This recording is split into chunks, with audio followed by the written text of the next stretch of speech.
행복한 안식일입니다. 오늘 예배에 참여하신 모든 분들을 진심으로 환영합니다.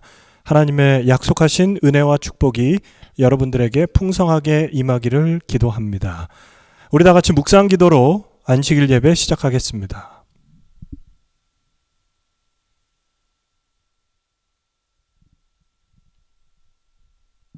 우리 신실하게 진실하게 우리 함께 찬양하겠습니다.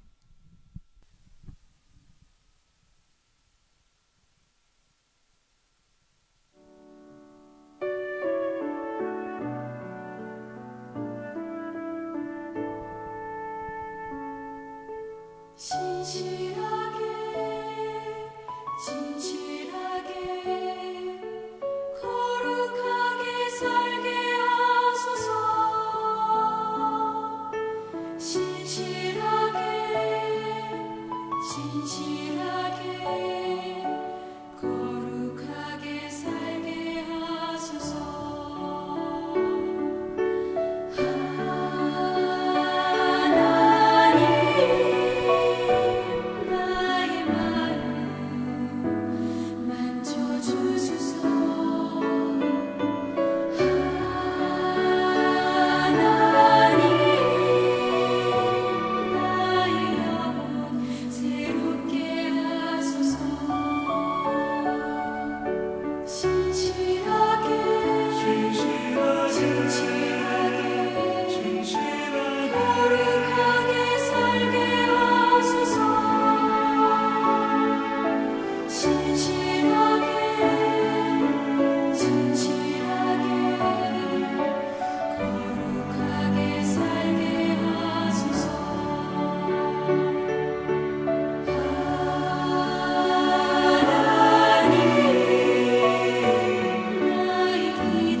네, 우리 다 같이 기도하겠습니다.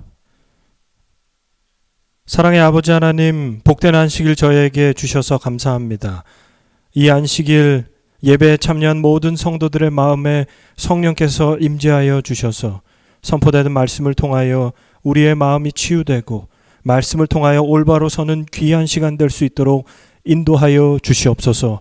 우리의 죄를 예수 그리스도 십자가 앞에 내려놓고 그 보혈의 피로 정결케 되기를 원하오니 하나님 함께하여 주시고 이 예배를 통하여 우리가 하나님께 더 가까이 나가는 귀한 시간 될 수 있도록 역사하여 주시옵소서. 성삼위께서 시작하는 시간 그리고 마칠 때까지 모든 성도들의 마음속에 강력히 역사하여 주시옵기를 사랑 많으신 예수 그리스도 이름으로 간절히 기원합니다. 네, 우리 첫 찬미 18장 주 예수 이름 권세여 우리 함께 찬양하겠습니다.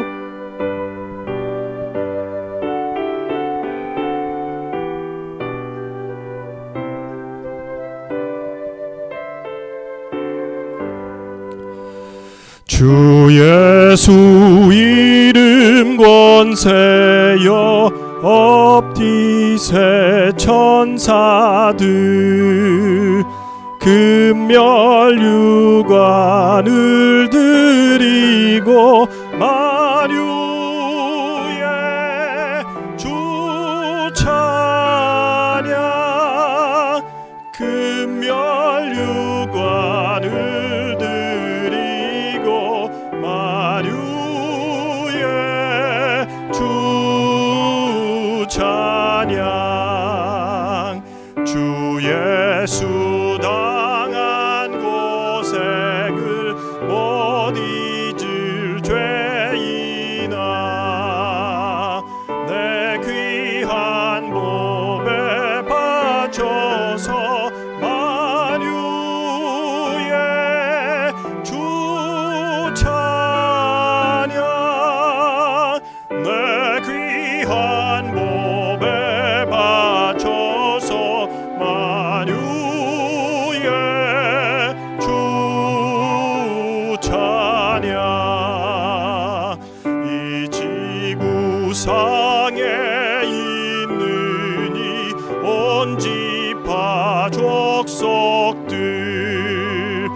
장하신 위엄 높이여 만유의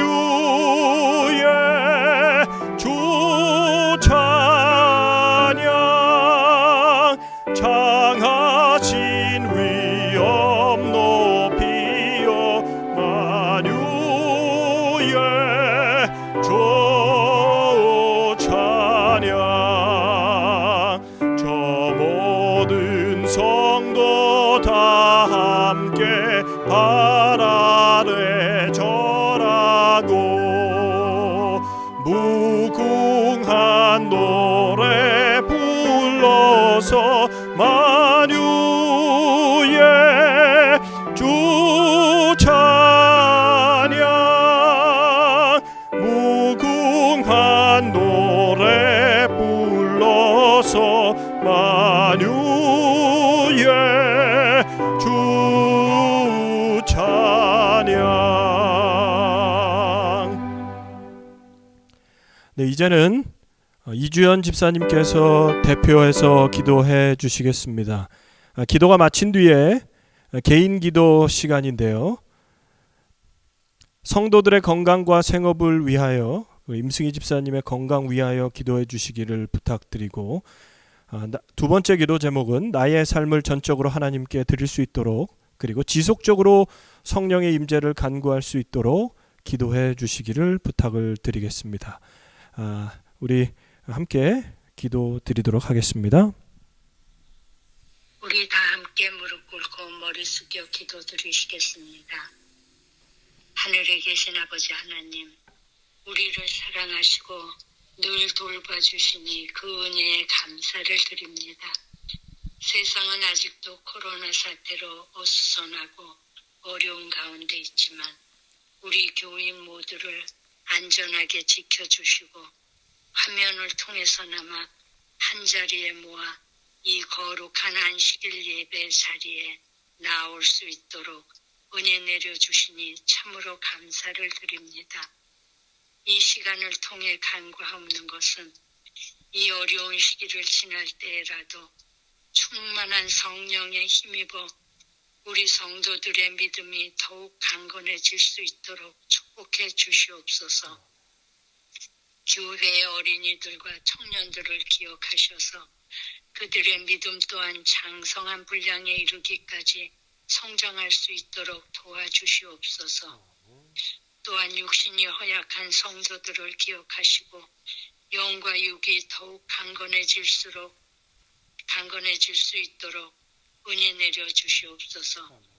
산불로 인한 피해로 혹은 홍수로 인한 피해로 어려움 당하는 사람들 또는 역병으로 인해 고통당하는 사람들이 도처에 널려 있사오니 주님 긍휼을 베푸사 그들을 보호하시고 위로해 주시옵소서. 위정자들에게 지혜를 허락하셔서 이 어려운 시기를 잘 이끌고 헤쳐나갈 수 있도록 능력을 주시옵소서. 특별히 두 교회를 섬기시느라 늘 수고가 많으신 목사님과 그 가족들을 기억하셔서 그 수고에 위로를 베푸시고 축복해 주시옵소서. 오늘 예배에 말씀을 전하실 목사님을 위해 기도합니다. 말씀을 전하시는 목사님이나 듣는 성도들 위해 처음부터 끝까지 성령님께서 함께 하셔서 땅끝까지 이르러 주님의 증인이 될 수 있도록 역사하여 주시옵기를 사랑이 많으신 우리 주님의 거룩하신 이름 받들어 간절히 기도드렸사옵나이다. 아멘.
네, 이제는 A Gift to God이라는 우리 대충해서 만든 또 어린이 설교를 함께 듣고요.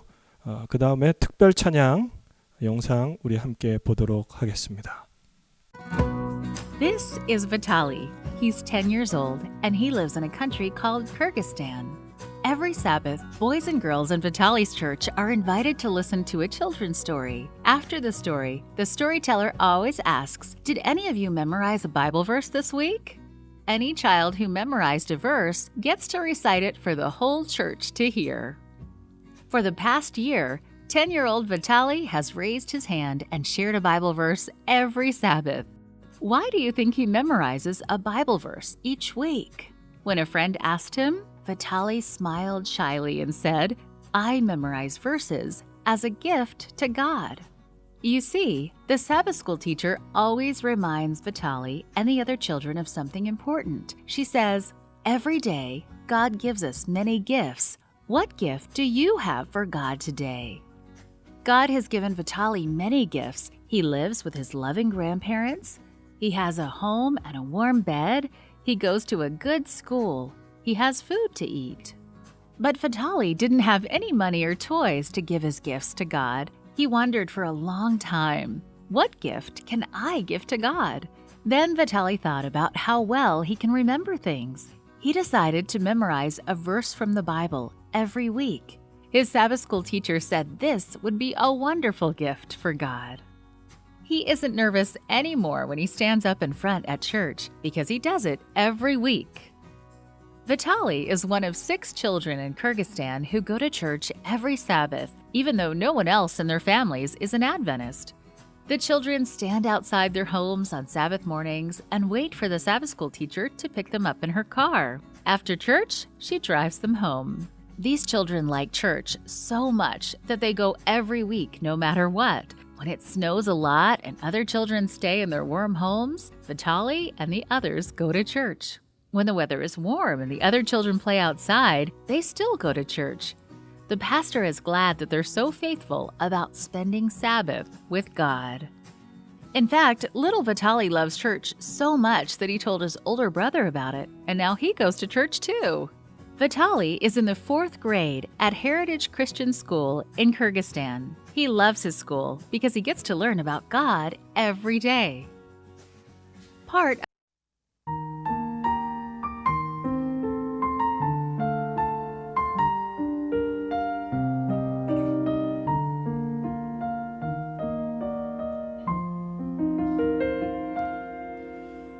예수 우리들의 밝은 빛 은혜와 긍휼을 베푸시는 주 의의 길을 따라가는 주의 자녀들에게 항상 밝은 빛을 비추시네 그는 구원의 주 하나님 공의로 세상을 다스리시네 주를 경외하는 자들에게 부어주시는 놀라운 주님의 영광 하늘에서 찬란하게 빛나는 주의 영광 이 땅에 오셨네 어둠을 밝히고 새 생명 주시네 영원히 빛나는 나의 예수님 높이 영광과 찬양 받으실 그 이름 경배합니다 슬픔을 거두고 내게 자유 주시네 기쁨의 노래를 영원한 나의 빛 예수께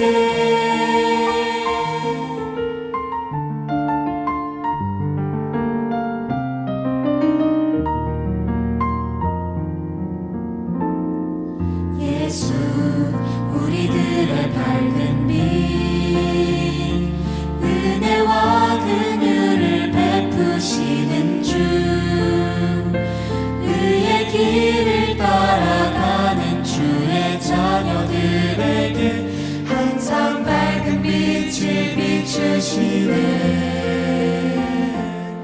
그는 구원의 주 하나님 공의로 세상을 다스리시네 주를 경외하는 자들에게 부어주시는 놀라운 주님의 영광 하늘에서 찬란하게 빛나는 주의 영광 이 땅에 오셨네 어둠을 밝히고 새 생명 주시네 영원히 빛나는 나의 예수님 높이 영광과 찬양 받으실 그 이름 경배합니다 슬픔을 거두고 내게 자유 주시네 기쁨의 노래를 영원한 나의 빛 예수께 영원한 나의 빛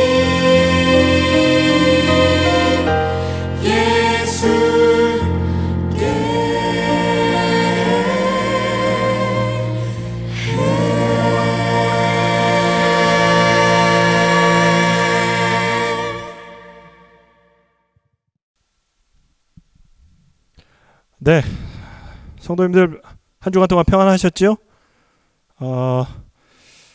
지난 일요일부터 저희가 개인적 신앙 부흥을 위한 단계 그 책을 함께 나누고 있는데요. 여러분들 얼마나 어떻게 읽으셨는지 궁금합니다. 몇몇 분들이 저한테 연락을 주시고 말씀을 주셨는데 또 읽으시면서 또 받은 은혜를 나누어 주셨습니다. 지난 화요일 기도의 시간도 저희가 그 내용을 함께 여러분들과 나눴습니다. 혹시 며칠 빠진 분들이 계시다면 다시 한번 오늘 결심하시고 또 새로 시작되는 주에 우리가 함께 결심함으로 다시 한번 또 그 책을 읽으면서 성령의 임재에 대한 간구를 개인적 신앙 부흥을 위하여 해주시기를 부탁을 드립니다. 저는 개인적으로 김광석 선생님과 함께 말씀을 나누고 있는데요. 네, 함께 기도 파트너와 함께 전화로 또 하루에 10분 아니면 15분 정도 내용을 느낀 점을 말씀하시고 그리고 서로에게 기도 제목 나누시고 그 날짜에 맞는 기도를 서로 하시면 좋을 것 같습니다. 서로 격려하고 힘을 얻어서 14일 동안 이 일을 완주하시게 되기를 바라겠습니다. 오늘 말씀은 어제에 이어서 여수요양병원 원목으로 계신 이학봉 목사님께서 자존심에 대한 모멸감이라는 제목으로 함께 말씀을 나누시겠습니다. 은혜 충만한 시간 되시기를 바랍니다.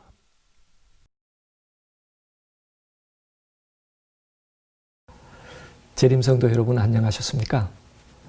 오늘 또 누가복음에 있는 말씀을 통해서 우리 삶에 절망할 수밖에 없는 순간과 일들에서 어떻게 희망을 발견하며 행복한 재림성도의 삶을 영위할 수 있을지 누가복음에 있는 말씀 통해서 함께 좀 명상해 보고자 합니다. 먼저 본문의 말씀 함께 보시겠습니다. 누가복음 18장에 있는 말씀입니다.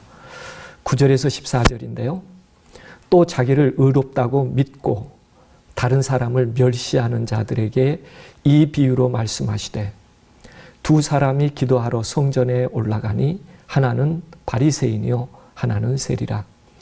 바리새인은 서서 따로 기도하여 가로되 하나님이여 나는 다른 사람들 곧 토색, 불의, 간음을 하는 자들과 같지 아니하고 이 세리와도 같지 아니함을 감사하나이다. 나는 일회에 2번씩 금식하고 또 소득의 11조를 드리나이다 하고 세리는 멀리 서서 감히 눈을 들어 하늘을 우러러보지도 못하고 다만 가슴을 치며 가로되 하나님이여 불쌍히 여기옵소서 나는 죄인이로소이다 하였느니라. 내가 너희에게 이르노니 이 사람이 저보다 의롭다 하심을 받고 집에 내려갔느니라. 무릇 자기를 높이는 자는 낮아지고 자기를 낮추는 자는 높아지리라 하시니라. 예, 오늘은 자존심에 관한 이야기를 함께 나누고 싶습니다. 여러분, 보행에도 자존심이 있을까요? 우리가 인지하지 못했을지라도 역사적인 사실은 보행에도, 걷는데도 자존심이 있었다라고 말합니다. 일제강점기에 우리는 왼쪽 보행을 시작했습니다. 그것은 그 시대에 있었던 특별한 한 일 때문에 그랬습니다. 우리나라에서는 1903년부터 황제 전용 어차가 등장한 후에 오른쪽 보행을 규정하고 있었습니다. 그런데 1921년 12월 1일 조선 총독부가 왼쪽 보행을 강제하게 됩니다. 그것은 사무라이 문화 때문이었습니다. 왼쪽에 칼을 찬 사무라이들이 오른쪽 보행을 하면 서로 마주치게 될 때 칼자루가 부딪혀서 시비가 일어난 거예요. 그래서 이 사무라이 문화 때문에 왼쪽 보행을 강제했습니다. 그러다가 2010년 7월부터 우리나라에서는 좌측 통행에서 우측 통행으로 바꾸게 되죠. 왜냐하면 이것은 국격과 국민의 자존심 때문에 그랬습니다. 첫 번째, 우리나라가 차량 모두 우측 통행을 하고 있습니다. 그래서 운전석도 이에 맞춰서 왼쪽에 위치합니다. 우리나라 차량은요. 왜냐하면 우측 보행을 하는 것을 원칙으로 했기 때문에 차를 탈 사람이 우측 보행을 하다가 차를 타게 되죠. 그런데 좌측 보행을 시켰기 때문에 이게 자동차 문화에 맞지 않는 걸 일제시대에 강요하게 됐었던 것이죠. 또 보통 우리가 우측 보행을 하게 되는데 실질적으로는 좌측 보행을 시켰어요. 자동차가 우측으로 운행하는 나라 중에서 좌측 보행하는 나라는 대한민국밖에 없었습니다. 또 하나의 이유는 짐을 대부분 오른손에 듭니다. 그래서 우측 보행을 해야 되죠. 이런 여러 가지 일들이 다시 한번 역사적인 사실을 되돌아보면서 2010년에 우측 보행을 다시 원 상태로 돌이켜 시도하게 된 것이죠. 경기에도 자존심을 걸 수 있을까요? 그렇습니다. 자기가 좋아하는 야구팀이 지면 아이들이 웁니다. 왜 울까요? 자존심 상해서 웁니다. 이겨야 되는데. 그런가 하면 이런 자존심은 어떻게 보면 우리 스스로 만든 삶의 그늘이다. 이렇게 말할 수 있습니다. 자존심이란 남에게 굽히지 않고 제 몸이나 품위를 스스로 높게 가지는 마음이지요. 자존심이 구겨지면 이 자존심을 세워야 한다고 얘기하고 있습니다. 사람과 사람 사이에 보이지 않는 금이 생기죠. 보이지 않는 울타리가 쳐집니다. 그래서 무너져도 안 되고 넘어가서도 안 되고 왜냐하면 상처를 받기 때문입니다. 부부 사이에도 자존심이 있을까요? 자존심이 있을 수 있습니다. 연인 사이에도 자존심이 있을 수 있고 친구 사이에도 자존심이 있을 수 있고 심지어 작은 아이에게도 자존심이 있어요. 그래서 엄마가 속상하게 하면 눈을 부라리면서 아빠가 오면 잃는다고 말합니다. 자존심 때문에 그렇습니다. 그런가 하면 프라이드에도 자존심이 있을까요? 오픈카라도 만들어서 살고 싶은 것이죠. 자존심은 어떻게 해결하는 것이 좋을까요? 신앙인에게도 자존심이 있을까요? 재림성도에게도 자존심이 있을까요? 그런데 중요한 질문 하나는 자존심은 세워야 해결될까요? 자존심은 버려야 해결될까요? 여러분은 어떻게 생각하십니까? 자존심이 없으면 아부하기 쉽게 되고 사람이 비굴해질 수도 있습니다. 자존심이 구겨지면 굴욕감과 모욕감으로 벌벌 떨릴 수도 있습니다. 자존심이 상하면 비참하고 초라해지기까지 합니다. 그래서 누구라도 자존심을 지키려고 노력하죠. 긍정적인 면을 생각해 본다면 자존심은 비록 험난한 상황에 있을지라도 그 상황을 버티게 하는 것 중에 하나도 자존심일 수 있어요. 돈이나 권력이 유혹을 해도 당당하게 살 수 있는 것도 어쩌면 선한 자존심 때문일 수도 있습니다. 그런가 하면 시련과 불이익이 있어도 굴하지 않는 데에도 한편에 내 삶에 대한 자존심이 있을 때 이런 일이 가능할 수 있습니다. 문제는 이 자존심이 상처가 날 때이죠. 흔히 우리가 자존심에 대해서 이야기할 때 보면 상처난 자존심 때문에 불행을 느끼고 고통을 받을 때가 참 많이 있습니다.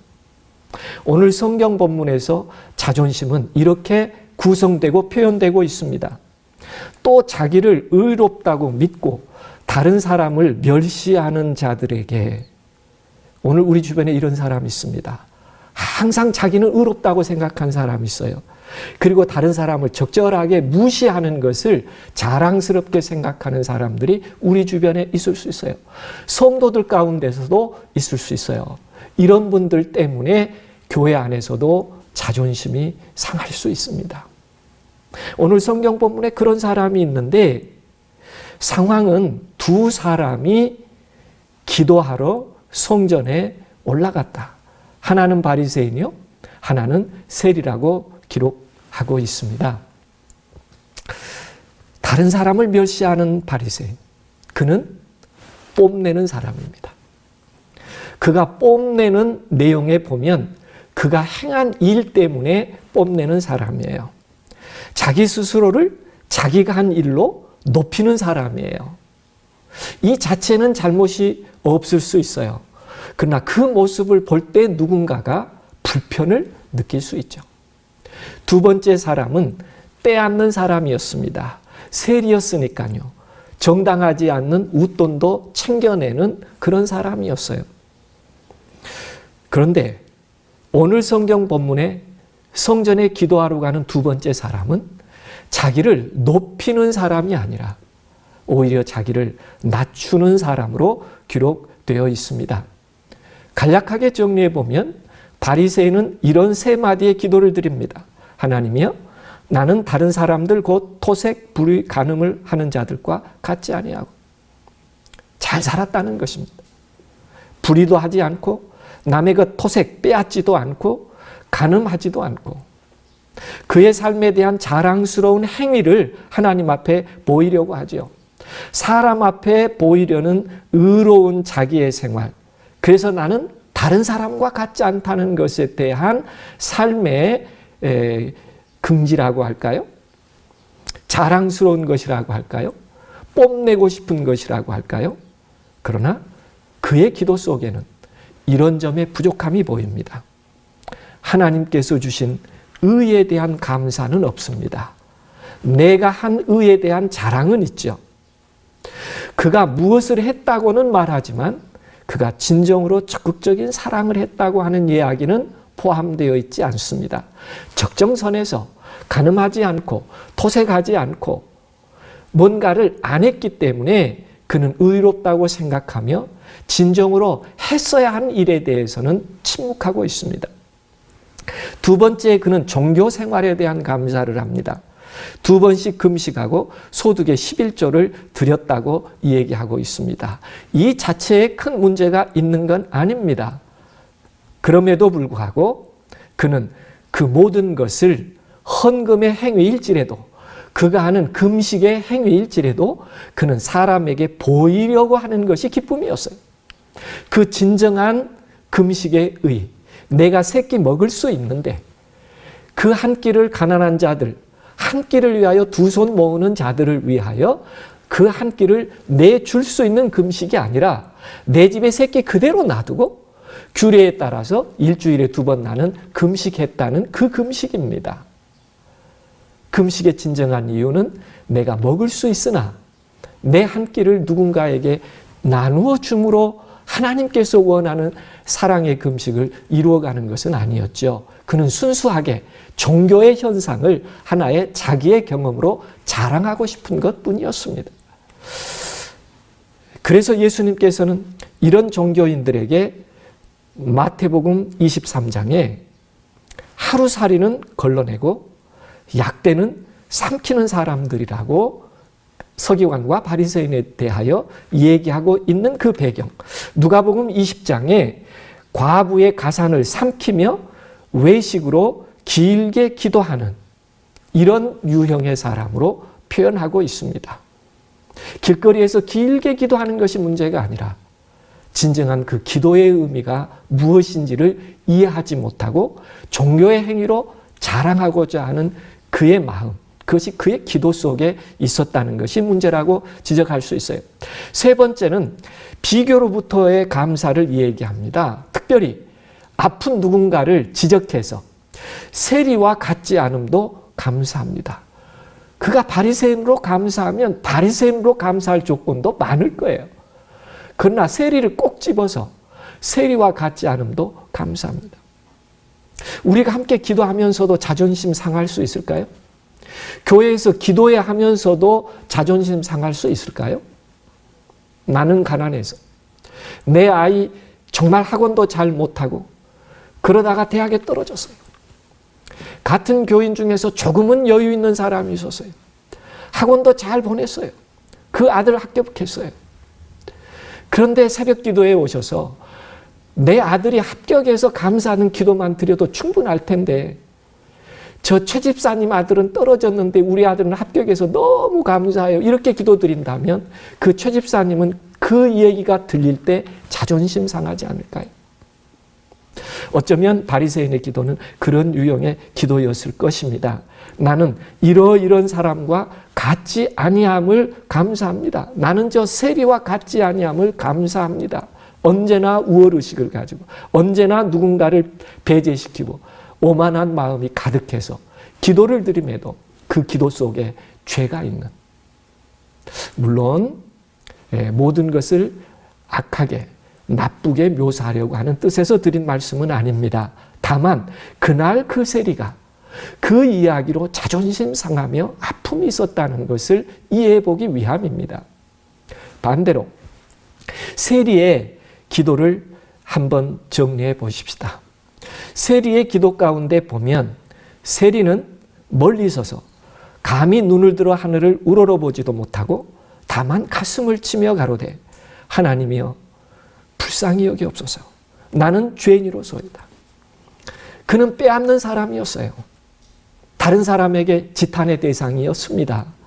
그럼에도 불구하고 한편의 사람은 그가 어떻게 했는가를 자랑하지만 지금 이 세리는 성전에 와서 기도하는데 무엇을 했느냐로 고민하는 사람이 아니라 내가 어떤 사람이었는가로 그는 고민하며 하나님께 기도를 드립니다. 작은 차이 같지만 하나님이 보시기에 결정적으로 다른 차이가 있음을 세리의 기도에서 보여줍니다. 세리는 자기가 하는 일은 너무나 죄악적이었고 힘들고 부끄러워서 그거조차 말할 수는 없지만 그는 내가 어떤 사람이 돼야 할까에 대한 고민으로 하나님 앞에 와서 기도를 드립니다. 그 기도, 자기 자신을 진정으로 낮추면서 이 세 마디의 기도, 감히 눈을 들어 하늘을 우러러보지도 못하고 부끄러워, 죄스러워, 미안해, 말로 표현할 수 없어 침묵으로 기도를 드립니다. 두 번째 그의 아픔을 표현하는 것은 뭐냐면 다만 가슴을 친다고 기록하고 있어요. 그리고 그 마음의 슬퍼함을 나타냅니다. 어쩌면 그가 죄악 속에 있을 때, 그가 허물과 실수 속에 있을 때 창조주 하나님께서 그를 보며 가슴을 쳤던 그 아픔을 그가 성전에서 그의 가슴을 치며 하나님의 아픔을 기억한 거예요. 그가 할 수 있는 것은 기도말이 아니라 죄인이라는 아픔에 죄에 대한 부끄러움을 가슴을 칩니다. 지난날의 인간적 판단의 어리석음을, 세상적 안정을 조금이라도 취하기 위하여 노력했던 것이 얼마나 허무한 것인지 그 어리석음을 가슴을 치면서 이제는 하나님, 내가 다른 사람이 되고 싶습니다. 무엇인가 잘해서 자랑하고 싶은 사람이 아니라 인간적인 모든 것을 다 버리고 하나님께서 원하는 방법대로 살 수 있는 사람이 되기를 원합니다. 이 유형의 기도가 이 세리의 기도였습니다. 그래서 그는 최종적으로 하나님이여, 이런 나를 불쌍히 여겨주십시오. 나는 죄인일 뿐입니다. 이 기도가 세리의 진정한 기도였습니다. 그러나 우리가 이 기도 가운데 음미해 볼 수 있는 것은 그 절망스러운 상태에서 그가 지금 포기하려고 기도하는 것이 아니라 그 모든 것이 없어지고 그 모든 것이 낮아진 후에 유일하게 하나님만이 나를 받으실 수 있다는 희망을 가지고 고개를 들 수 없지만, 비록 가슴을 치고 유일한 고백이 내가 죄인이라고 하는 고백이지만 하나님께서 그 죄인을 받으실 수 있고 회복시킬 수 있다는 희망 때문에 그날 그 부끄러움을 가지고 성전에 이르러 온 것입니다. 어쩌면 야곱이 야복강가에서 기도드린 마음처럼 당신이 내게 축복하지 아니하면 가게 하지 아니하겠나이다, 이런 정말 깊은 마음의 회심을 가지고 하나님께 기도드렸는지 모릅니다. 기도란 자존심을 세워보는 어떤 말이 아니겠죠. 오히려 기도란 하나님 앞에 내가 은혜 받아야 할, 하나님 앞에 내가 죄 지었지만 그럼에도 불구하고 당신의 용서의 사랑을 다시 한번 경험하고 일어서 보고 싶다고 하는 그 간절한 희망의 열망이 이 세리가 부끄럽지만 하나님의 집에 기도하러 오게 된 배경이었을 것입니다. 여러분, 우리가 기도를 드리면서 이런 생각 정리해 볼 수 있을까요? 하나님은 의롭게 살았기에 그 의롭게 산 자기의 의로움을 하나님께 드리는 기도를 기뻐하실까요? 아니면 우리가 정말 의롭게 살려고 했음에도 불구하고 되돌아보니 내가 허물과 죄로 이제는 하늘을 우러러보지도 못할 만큼 죄인인 고통을 가지고 하나님께 기도 드릴 때 이 기도하고 하나님이 어떤 기도를 더 기뻐하실 것 같습니까? 정말 내가 의롭게 살아와서 이렇게 의롭게 살았습니다 하는 기도를 드리는 기도와 내가 의롭게 살아야 되지만 하나님 너무 죄송하고 미안하지만 내가 그렇게 하지 못한 아픔을 가지고 은혜와 용서를 구하는 기도를 더 기뻐하시겠습니까? 물론 하나님은 우리의 의롭게 사는 기도를 받아주십니다. 그러나 하나님은 정말 우리의 허물과 아픔을 가지고 다시 한번 회복하고자 기도하는 그 기도야말로 하나님이 얼마나 기다리시고 하나님이 얼마나 기뻐하시는 기도인지 우리가 다시 한번 이 세리의 기도 속에서 자존심 상하고 너무 힘들어서 기도할 말도 없을 때 우리가 어떤 기도를 기억해야 될지 이 이야기는 우리들에게 잘 보여주고 있습니다. 이 세리의 기도의 희망은 예수님께서 결론적으로 주신 말씀 가운데 약속되어 있습니다. 이 사람이, 이 세리가 저보다, 저 바리새인보다 의롭다 하심을 받고 집에 내려갔느니라. 그렇습니다. 하나님은 정말 자존심 상하고 힘들어서 기도할 수도 없는 아픔이 있을 때라도 그 아픔을 하나님께 맡기며 다시 한번 일어서고자 하는 아름다운 회복의 기도. 오늘도 하나님은 듣기를 원하시고 그렇게 회복으로 인도해 주시기를 원하시는 하나님, 오늘 또 그들을 사랑하시고 받아주실 것입니다. 그 아픔이 얼마나 크고 그 죄가 얼마나 치명적이었을지라도 하나님은 단순하게 내 아픔을 죄인이라고 인정하는 순간 얼마나 기쁨으로 다시 안아주시고 회복시켜 주실지. 그렇습니다. 정말 하나님은 어떤 일을 했느냐에 대한 관심보다 어떻게 하나님께 모두 의탁하며 그분을 의지하는 마음으로 다가오고 있는가를 훨씬 더 중요하게 여기시는 하나님이십니다. 우리는 사람 앞에 인정을 받고 높임을 받는 것보다 비록 내가 어떤 한계 속에 살지라도 하나님께서 인정해 주시고 하나님께서 내 진정한 마음을 회복시켜 주시는 그 세워주시는 자존심이 사람이 인정해 주는 자존심보다 훨씬 더 아름답고 행복한 것인 것을, 세상이 무너져도 무너지지 않을 자존심인 것을 우리가 기억할 수 있다면 얼마나 감사하겠습니까? 그래서 예수님께서는 마지막 이 비유를 통해서 이렇게 결론을 우리들에게 허락해 주셔요. 무릇 자기를 높이는 자는 낮아지고 자기를 낮추는 자는 높아지리라 하시니라. 자존심 상할 때 우리는 어떻게 해야 될까요? 어떻게 하는 것이 우리의 자존심을 회복하는 일일까요? 이 세리의 모습처럼 정말 하나님께 가까이 나아가서 내가 다시 찾고 싶은 양심을 회복하는 일이 아닐까요? 오래전 일입니다. 약 한 20여 년 지난 일이죠. 한밤에 정지선을 지킨 한 분의 양심 냉장고라고 표현된 방송이 있었습니다.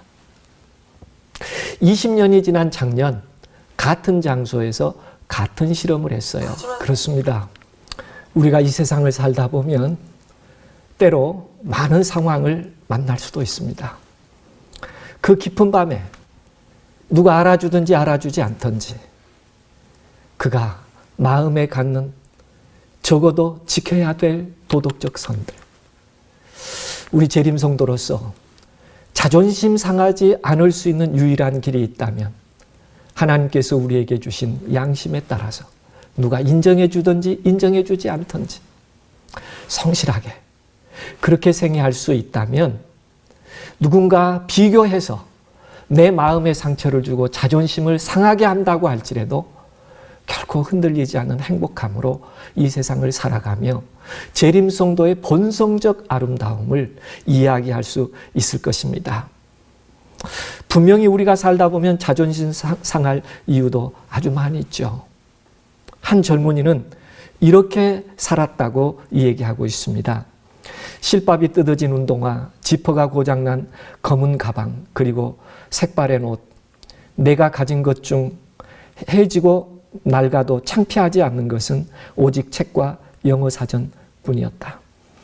집안 형편이 너무 어려워 학원 수강료를 내지 못했던 나는 칠판을 지우고 물걸레질을 하는 등 허드렛 일을 하며 강의를 들었다. 수업이 끝나면 지우개를 들고 이 교실 저 교실을 바쁘게 옮겨 다녀야 했고 수업이 시작되면 머리에 하얀 분필가루를 뒤집어 쓴 채 맨 앞자리에 앉아 열심히 공부했다. 엄마를 닮아 숫기가 없는 나는 오른쪽 다리를 심하게 절고 있는 소아마비다. 하지만 난 결코 움츠리지 않았다. 오히려 내 가슴 속에선 앞날에 대한 희망이 고등어 등짝처럼 싱싱하게 살아 움직였다. 짧은 오른쪽 다리 때문에 뒤뚱뒤뚱 걸어다니며 가을에 입던 헛잠바를 한겨울까지 입어야 하는 가난 속에서도 나는 이를 악물고 손에서 책을 놓지 않았다. 그러던 추운 어느 겨울날 책 살 돈이 필요했던 나는 엄마가 생선을 팔고 있는 시장에 갔다. 그런데 몇 걸음쯤 뒤에서 엄마의 모습을 바라보다가 차마 더 이상 엄마에게 다가가지 못하고 눈물을 참으며 그냥 돌아서야 했다. 엄마는 낡은 목도리를 머리에 친친 감고 질척이는 시장 바닥의 좌판에 돌아앉아 김치 하나로 차가운 도시락을 먹고 계셨던 것이다. 그날 밤 나는 졸음을 깨려고 몇 번이나 머리를 책상에 부딪혀가며 밤새워 공부했다. 가엾는 나의 엄마를 위해서. 내가 어릴 적에 아버지가 돌아가신 뒤 엄마는 형과 나 두 아들을 힘겹게 키우셨다. 형은 불행히도 나와 같은 장애인이다. 중증 뇌성마비인 형은 심한 언어장애 때문에 말 한마디를 하려면 얼굴 전체가 뒤틀려 무서운 느낌마저 들 정도이다. 그러나 형은 엄마가 잘하는 과일 도매상에서 리아카로 과일 상자를 나르며 어려운 집안 살림을 도왔다. 그런 형을 생각하며 나는 더욱 이를 악물고 공부했다. 그 뒤 시간이 흘러 그토록 바라던 서울대에 합격하던 날, 나는 합격 통지서를 들고 제일 먼저 엄마가 계신 시장으로 달려갔다. 그날도 엄마는 좌판을 등지고 앉아 꾸역꾸역 찬밥을 드시고 있었다. 그때 나는 엄마에게 다가가 등 뒤에서 엄마의 지친 어깨를 힘껏 안아드렸다. 엄마, 나 합격했어. 나는 눈물 때문에 더 이상 엄마를 볼 수 없었다. 엄마도 드시던 밥을 채 삼키지 못하고 하염없이 눈물을 흘리며 사람들이 지나다니는 시장 골목에서 한참 동안 나를 꼭 안아주셨다. 그날 엄마는 찾아오는 단골 손님들에게 함지박 가득 담겨있는 생선들을 돈도 받지 않고 모두 내주셨다. 그리고 형은 자신이 끌고 다니는 리어카에 나를 태운 뒤 입고 있던 잠바를 벗어 내게 입혀주고는 알아들을 수도 없는 말로 나를 자랑하며 시장을 몇 바퀴나 돌았다. 그때 나는 시퍼렇게 얼어있던 형의 얼굴에서 기쁨의 눈물이 흘러내리는 것을 보았다. 그날 저녁 시장 한 구석에 있는 순대국밥집에서 우리 가족 셋은 오랜만에 함께 밥을 먹었다. 엄마는 지나간 모진 세월의 슬픔이 복받치셨든지 국밥 한 그릇을 다 들지 못하셨다. 그저 색바랜 국방색 전대로 눈물만 찍으며 돌아가신 아버지 얘기를 꺼냈다. 너희 아버지가 살아있다면 기뻐하셨을 텐데 너희들은 아버지를 이해해야 한다. 원래 심성은 고운 분이다. 그토록 모질게 엄마를 때릴 만큼 독한 사람은 아니었어. 계속되는 사업의 실패와 지겨운 가난 때문에 매일 술로 사셨던 거야. 그리고 할 말은 아니지만 하나도 아닌 둘씩이나 몸이 성치 않는 자식을 둔 애비 심정이 오죽했겠냐. 내일은 아침 일찍 아버지께 가봐야겠다. 가서 이 기쁜 소식을 얼른 알려야지. 내가 어릴 때 부모님은 자주 다투셨는데 늘 술에 취해 있던 아버지는 하루가 멀다 하고 우리들 앞에서 엄마를 때렸다. 그러다가 하루 종일 겨울비가 내리던 어느 날 아버지는 아내와 처자식들에 대한 죄책감으로 유서 한 장만 달랑 남긴 채 끝내 세상을 버리고 말았다. 고등학교 졸업식 날 나는 우등상을 받기 위해 단상 위에 올라가다가 중심이 흔들리는 바람에 그만 계단 중간에서 넘어져 바닥으로 떨어졌다. 움직이지 못할 만큼 몸이 아파왔다. 그때 불이 나게 달려오신 엄마가 눈물을 글썽이며 얼른 나를 일으켜 세우셨다. 잠시 뒤 나는 흙 묻은 교복을 털어주시는 엄마를 힘껏 안았고 그 순간 내 등 뒤로 많은 사람들의 박수 소리가 들려왔다. 한 번은 새벽부터 늦은 밤까지 도서관에서 공부하다가 컵라면으로 배를 채우기 위해 매점에 들렸는데 여학생들이 여럿이 앉아 있었다. 그날따라 절룩거리며 그들 앞을 걸어갈 자신이 없었다. 구석에 앉아 컵라면을 먹고 있는 내 모습이 측은해 보일까 봐, 그래서 혹시라도 나도 모르게 눈물이 나올까 봐 주머니 속에 동전만 만지작거리다 그냥 열람실로 돌아왔다. 그리고는 흰 연습장 위에 이렇게 적었다. 어둠은 내릴 것이다. 그리고 나는 그 어둠으로 다시 밝아질 것이다. 이제 내가 남은 건 굽이굽이 고개 넘어 풀꽃처럼 함께 누워 계신 내 아버지를 용서하고 지루한 어둠 속에서도 꽃등처럼 환히 나를 깨워준 엄마와 형에게 사랑을 되갚는 일이다.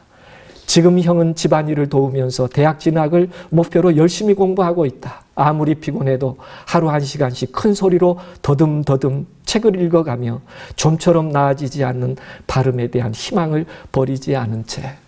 그렇습니다. 때로 우리가 실망할 수 있고 때로 우리가 자존심 상할 수 있고 다른 사람의 이해받지 못해서 상처가 될 수 있는 삶이 있을 수 있습니다. 그러나 오늘 본문은 우리들에게 결코 낭망하지 말도록, 결코 포기하지 말도록, 가슴을 칠 수 있는 일은 있지만 그러나 자존심 상했다고 모든 것을 포기하지 않도록 우리를 이 말씀은 격려하고 있습니다. 자존심이 상할 때 우리가 낭망하지 말아야 될 이유가 있습니다.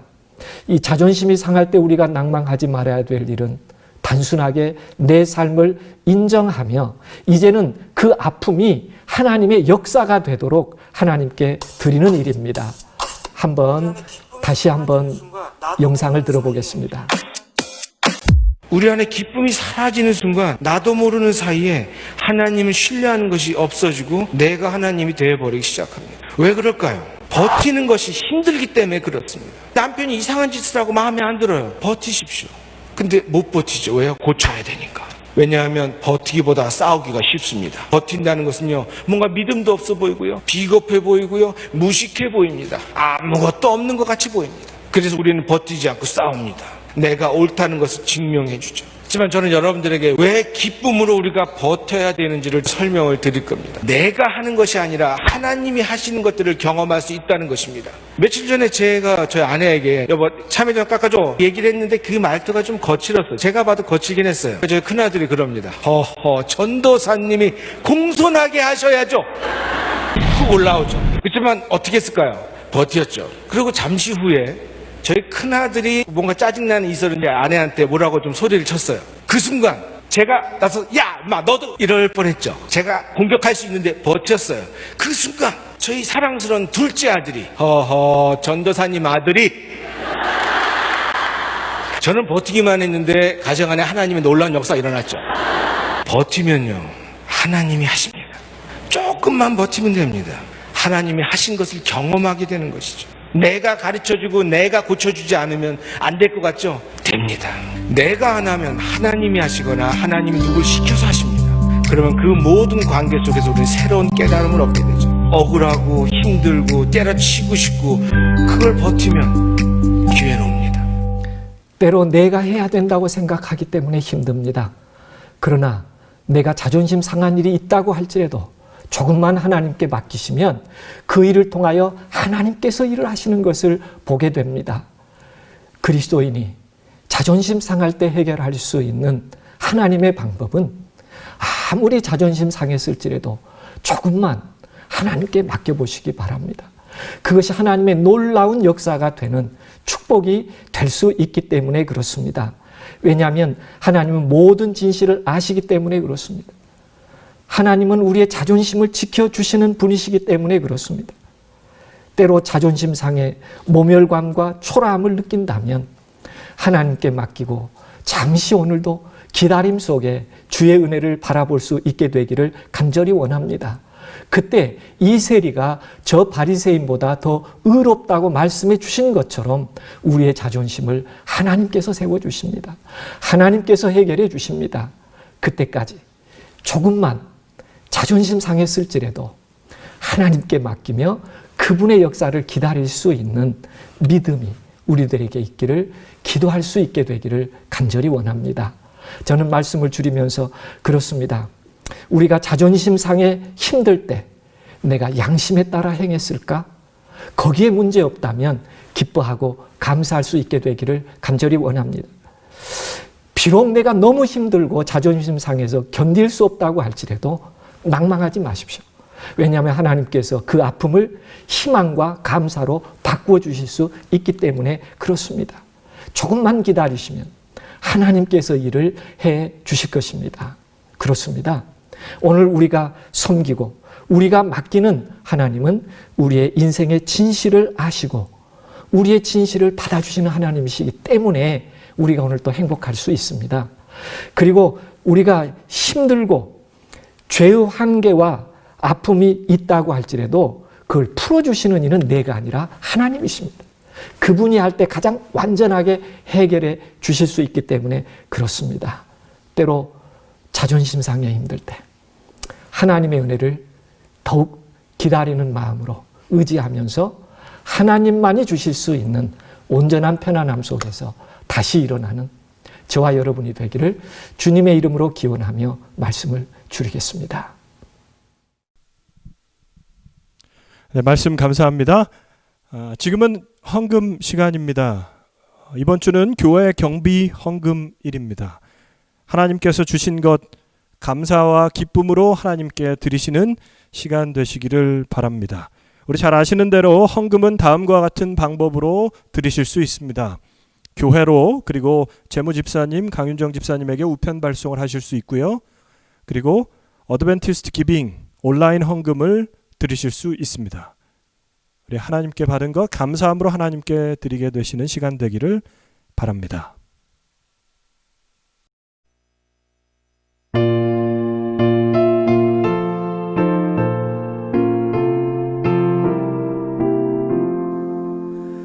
주 믿는 자들 일어나 이 세상 모든 마귀를 다 쳐서 멸하세. 이 앞에 오는 적군을 다 싸워 이겨라. 주 예수 믿는 힘으로 온 세상 이기네. 믿음이 이기네. 믿음이 이기네.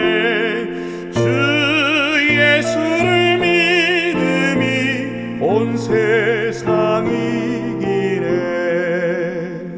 온 인류 마귀 괴율로 큰 죄에 빠지니 잠진리로서 띠띠고 늘 기도드리세. 잘 믿고 의지하여서 겁없이 나가세. 주 예수 믿는 힘으로 온 세상 이기네. 믿음이 이기네. 믿음이 이기네. 주 예수를 믿음이 온 세상 이기네. 끝까지 이긴 자들은 흰옷을 입히고 또 영생 복을 주시니 참 기쁘리일세. 이 어두운 세상 지나서 저 천국 가도록 주 예수 믿는 힘으로 온 세상 이기네. 믿음이 이기네. 믿음이 이기네. 주 예수를 믿음이 온 세상 이기네.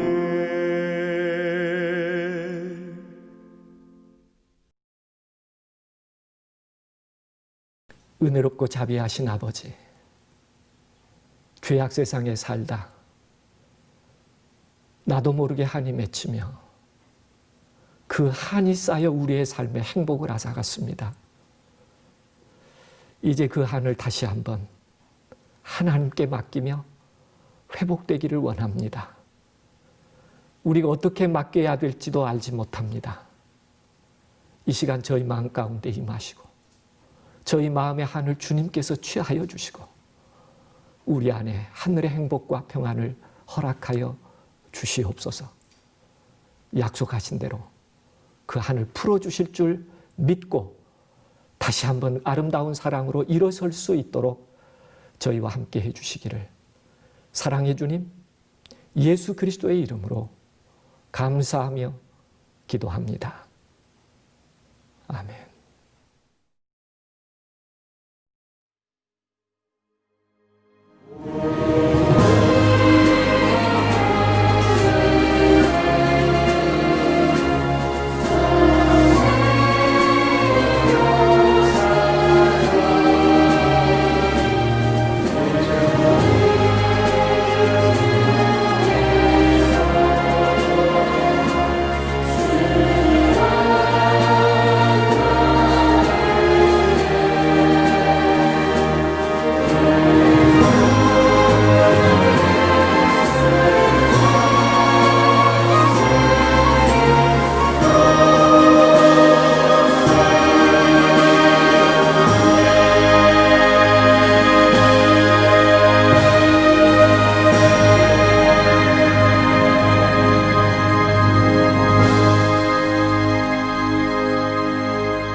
은혜로운 말씀 감사합니다.